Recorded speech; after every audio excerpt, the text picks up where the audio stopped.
When you were 7 years old, summer was infinite. June felt like it would never end. July stretched out in front of you like a road with no horizon. And August? August was so far away it didn't even feel real. 3 months felt like a lifetime. Now, you're older. And last year ended before you even noticed it started. You blinked and it was December. Something is happening to your time. And the older you get, the worse it becomes. Most people assume the answer is simple. You're busier now. You have responsibilities. A job. Maybe kids. But that's not quite right. Researchers have studied people who are completely retired, and they report the exact same thing. The years are still disappearing. Busyness has nothing to do with it. The real answer starts with a man named William James. In 1890, he became the first person to write seriously about why time feels different at different ages. His theory was almost too simple. Every year of your life is a fraction of the total life you've lived so far. When you're 5 years old, 1 year is 20% of your entire existence. When you're 50, that same 1 year is 2%. It's barely there. And so each year, relative to everything you've already experienced, shrinks. By the time you're 60, a decade feels the way a single year felt when you were 12. That's James's theory. Here's something strange that almost nobody talks about. Ask someone over the age of 40 to name their most vivid memories, the ones that feel sharp, real, like they happened last week. Almost universally, they'll name things from between the ages of 15 and 25. Psychologists have a name for this: the reminiscence bump. At first, researchers thought it was just emotion. Those years were intense. Of course, they stick. But that's not the full picture. Because when they looked more carefully, the pattern held even for neutral memories. Things that weren't dramatic at all. A meal, a walk, a conversation about nothing. Memories from those years were still sharper than memories from your 30s.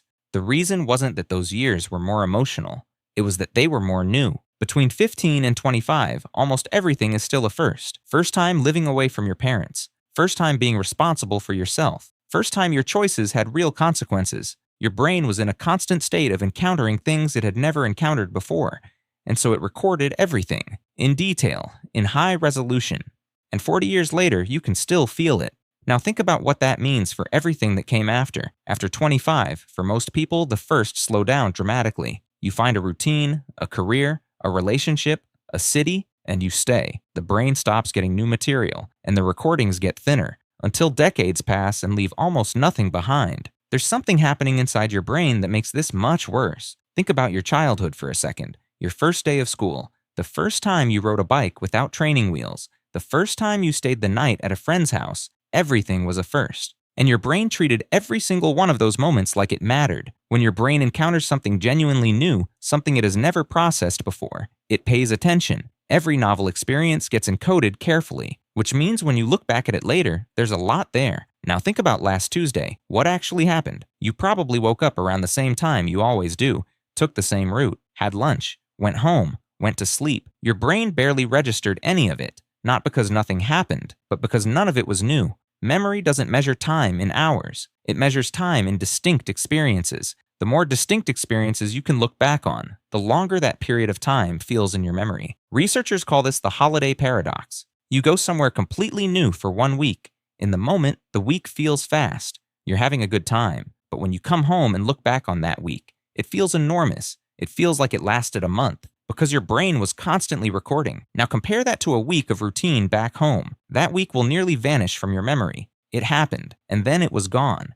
And this is what's quietly happening to your years. Your childhood was relentless novelty. Your adulthood is a long and well-organized routine. And your brain, which runs on efficiency, stops paying close attention. It already knows what's coming, so it stops making memories. And there's a chemical reason for this that makes it even clearer. Your brain has a substance called dopamine. Most people think dopamine is about pleasure. It's not. Dopamine is about anticipation of something new. It spikes when your brain encounters the unexpected, something it didn't see coming. Dopamine is also your brain's way of marking time. Every dopamine spike is essentially a timestamp. When you're young and everything is new, your brain is constantly spiking.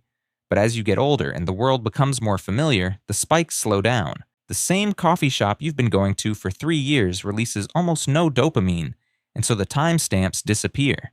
And without timestamps, the brain can't separate one day from the next.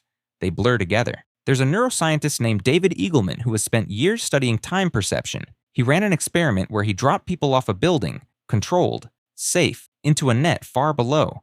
But during the fall, they were shown numbers flashing on a screen faster than the human eye can normally read. And when they landed, something strange had happened.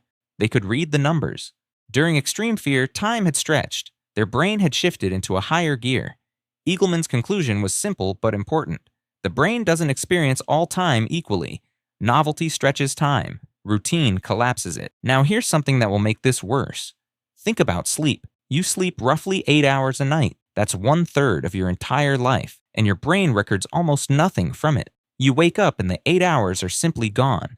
They happened somewhere inside your body, but they left no trace in your memory, which means if you live to 80, roughly 26 of those years simply don't exist in your experience. Now add the routine days. The Tuesdays your brain didn't bother to record, the weeks that blurred into each other, and the number of years you've actually lived. It's smaller than you think.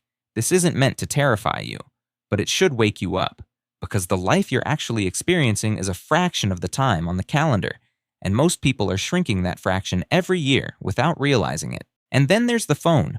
Your phone delivers novelty constantly. Scroll, new image, scroll, new headline, scroll, new video. Every second, something new, and your brain responds each time with a small dopamine hit. It feels like stimulation. It feels like your brain is engaged. But here's what's actually happening. The novelty is too shallow. It's not new enough to form a real memory. You scroll for 45 minutes, and when you put the phone down, you can't tell someone what you just looked at, because nothing required your brain to actually process anything deeply. And here's the problem. That 45 minutes is gone. Permanently. Not just forgotten. It genuinely added almost nothing to your perceived life. Your brain didn't plant a single timestamp. That time doesn't exist in any meaningful sense in your memory. And if you do this for an hour a day, every day, for a decade, you have just given away roughly 6 months of felt life. There's one more thing, and it might be the hardest part.